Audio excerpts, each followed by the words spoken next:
Good day, dear ladies and gentlemen. You are on the Andreas Crypto News channel. As always, I am happy to make videos for you that will certainly be useful to you. XRP is an extremely promising. Bretton Woods was just a freaking business deal. Crypto is really about the world reserve currency and preventing WW3. Not green candles. Bretton Woods was just a freaking business deal. A bunch of people got in the room and said, we're gonna do this going forward. Yeah. This has happened multiple times in history, and by the way, the other way that this gets resolved are through revolutions, riots, war. I like to think, notwithstanding what's going on in Ukraine, between Ukraine and Russia and the whole Eastern Europe thing, I think humanity has gotten to a level we don't need war anymore.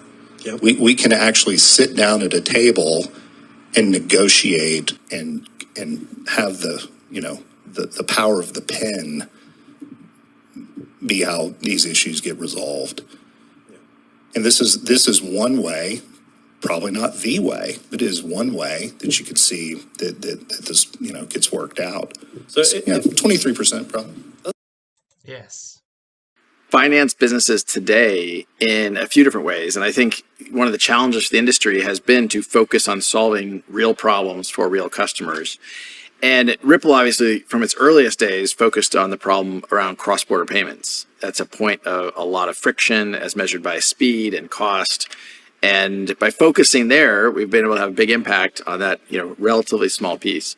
But I think over the next years, you're going to see many financial transactions where a middleman sits, a middle transaction, an intermediary. Those will get removed, and we'll use blockchain and other digital asset type technologies to remove that friction.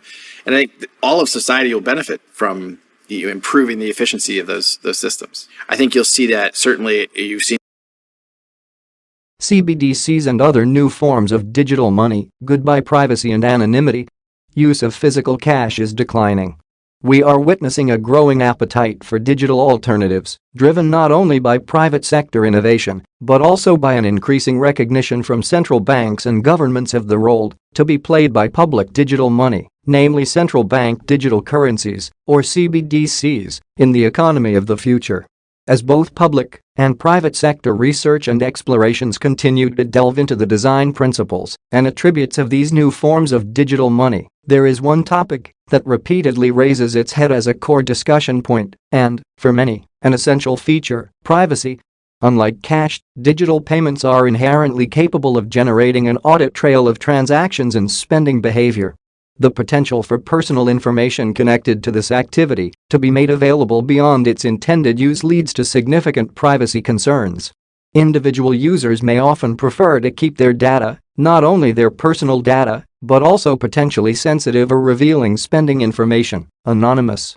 They may also have concerns around commercial data sharing and monetization of data, and the potential discrimination and unfair business practices that can occur as a result. A central bank issuing the CBDC does not have the same profit maximization and commercial imperatives of a private stablecoin or tokenized e-money issuer. Nevertheless, there are concerns that government access to this personal and transactional data, which would otherwise remain anonymous in the case of physical cash transactions, could result in privacy infringements for individual CBDC users. These concerns could potentially dissuade individuals from using CBDC as a digital alternative to cash, potentially pushing them towards alternative, potentially less transparent, payment mechanisms. It must be acknowledged that, from a government's perspective, part of the value in implementing a CBDC lies in the ability to better manage and use data about transactions and users for more effective policy delivery. This could include, for example, protecting the integrity of the financial system by reducing financial crime through enhanced anti-money laundering measures or improved ability to monitor the effectiveness of benefits and other interventions. Whilst the efficiency benefits are likely to be attractive, the competing concerns and interests raise the question of whether it is possible to find an equilibrium point, whether the same level of anonymity that is afforded by cash can also be achieved in the design of a CBDC, and indeed whether or not this is ultimately desirable, and whether user concerns around privacy can be balanced with government imperatives and objectives. We should also recognize that increased access to data and the associated perceived decrease in privacy is by no means the sole driver of explorations into a CBDC or other new forms of digital money. The introduction of a digital currency, if well designed, has the potential to promote innovation, enhanced efficiencies, and greater financial inclusion. It can also underpin a more resilient and competitive payment landscape. All of these can support the central bank in fulfilling its objectives to maintain monetary and financial stability as well as supporting the UK in its transition to a digital economy. This again reinforces the point that there needs to be a balance between responding to privacy concerns without detriment to the innovative features that digital money can deliver. Ripple CEO is optimistic the crypto firm will get ruling on XRP lawsuit soon, slams embarrassing SEC.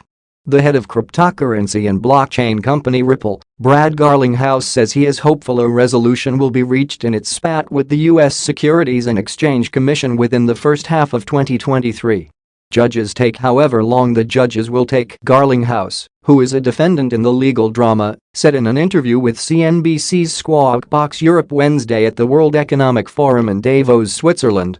We are optimistic that this will certainly be resolved in 2023 and maybe in the first half. So we'll see how it plays out from here. But I feel very good about where we are relative to the law and the facts. The U.S.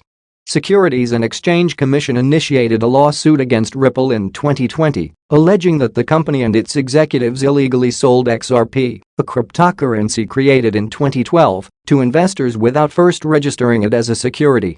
Ripple disputes the claim, saying that the token should not be considered an investment contract and is used in its business to facilitate cross-border transactions between banks and other financial institutions. In December, Ripple and the SEC submitted their final round of briefs seeking a summary judgment to the case, respectively accusing each other of stretching the law. The judge could make a ruling in favor of either side, avoiding a trial, or put the matter before a jury. Garlinghouse said that he expects a ruling to arrive sometime in the coming single-digit months, potentially as soon as June. He added that he doesn't expect the company will settle the case, although he remains open to the prospect. We have always said that we would love to settle, but it requires one very important thing, and that is that, on a go-forward basis, it's clear that XRP is not a security, Garlinghouse said. The SEC and Gary Gensler has very outwardly said he views almost all crypto as a security.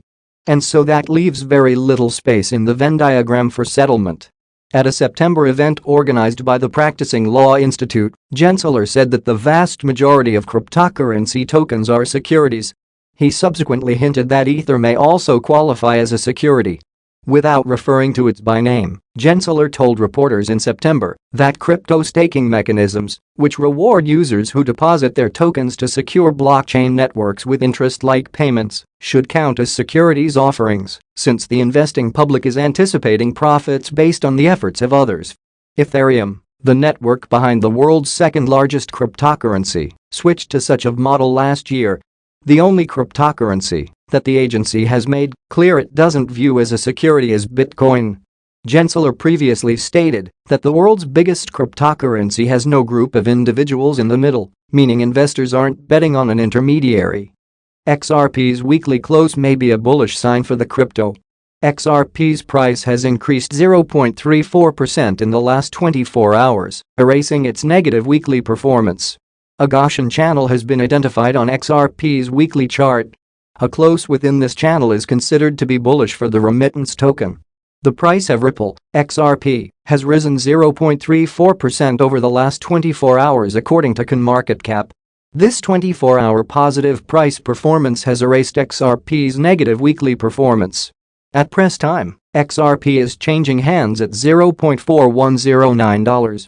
The Twitter trader, Egrag Crypto, shared a snapshot of XRP's weekly chart and a Gaussian channel currently present on XRP's chart. In a tweet this morning, the Twitter user stated that XRP's weekly candle close will be important to watch as it may be the first weekly candle with a full body close inside the Gaussian channel since May 2022. According to the Twitter user, a close within this channel will be bullish for the remittance token. Technical indicators on XRP's daily chart are slightly bearish. Currently, the daily RSI line is positioned below the RSI small line.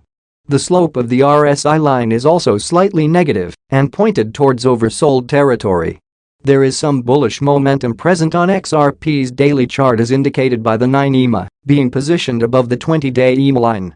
This momentum may be dwindling, however, as the margin between the two EMA lines is gradually shrinking. There is currently more buy volume than sell volume today. This suggests that bulls are fighting to close the week off within the